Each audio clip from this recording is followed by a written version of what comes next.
স্বরাষ্ট্রমন্ত্রী অমিত শাহের road show ঘিরে জনস্রোতে ভেসে গেল কালিয়াগঞ্জের রাজপথ। বিজেপি প্রার্থী উৎপল মহারাজের সমর্থনে মঙ্গলবার কালিয়াগঞ্জে রোড শো করেন কেন্দ্রীয় স্বরাষ্ট্রমন্ত্রী।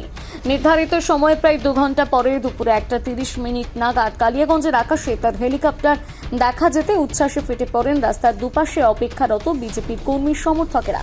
হাসপাতাল পাড়ার রানিং বুলেট ক্লাব ময়দানে অস্থায়ী হেলিপ্যাডে নেমে অমিত শাহকে স্বাগত জানান রায়গঞ্জের সাংসদ কার্তিক পাল, বিজেপি প্রার্থী উৎপল মহারাজ এবং দলের জেলা সভাপতি নিমাই কবিরাজ।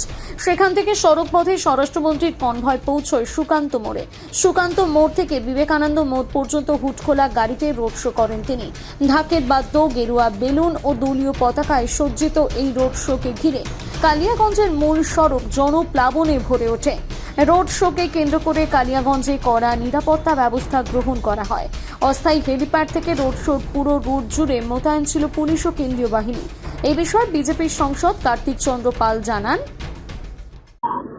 নমস্কার আমার প্রিয় কালিয়াগঞ্জবাসীবৃন্দ, আপনারা সবাই জানেন পশ্চিমবঙ্গ বিধানসভা নির্বাচনে ভারতীয় জনতা পার্টির মনোনীত প্রার্থী কালিয়াগঞ্জ বিধানসভায় উৎপল মহারাজ দাঁড়িয়েছেন। উৎপল মহারাজের সমর্থনে আজকে আমাদের ভারতবর্ষের লোকপ্রিয় স্বরাষ্ট্রমন্ত্রী অমিত শাহজি এসেছিলেন এবং আপামায় কালিয়াগঞ্জবাসী যেভাবে মানুষের ঢল নেমেছিল তারা বুঝিয়ে দিল যে কালিয়াগঞ্জবাসীর জনসমর্থন পুরোপুরি ভারতীয় জনতা পার্টির উপরে রয়েছে, উৎপল মহারাজজির উপরে রয়েছে।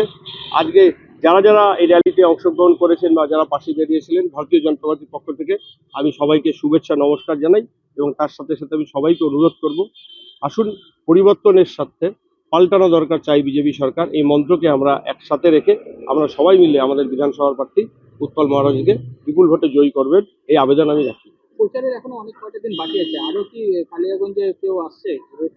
দেখুন, এটা সম্পূর্ণ আমাদের রাজ্য নেতৃত্ব, কেন্দ্রীয় নেতৃত্ব ঠিক করবে। আগামী দিনে যদি আসে সেখানেও আমরা ভব্য প্রোগ্রাম করব। আজকে মানুষের কি বলবো অপূর্ব সারা, স্বতঃস্ফূর্ত সারার জন্য আমি কালিয়াগঞ্জবাসীকে আমার তরফ থেকে নমস্কার ও ধন্যবাদ জানাই। দেখুন, আমি সবাইকে অনুরোধ করব, আমি আপামায় কালিয়াগঞ্জবাসীকে অনুরোধ করব যে আমাকে আপনারা যে লোকসভা নির্বাচন 2024-এ যা ভোট লিড দিয়েছেন, আমি অনুরোধ রাখবো সবার কাছে যে আপনারা তার থেকে একটু বেশি ভোট লিড দেবেন। রোড শো শেষে স্বামী বিবেকানন্দের মূর্তিতে পুষ্পার্ঘ অর্পণ করেন অমিত শাহ।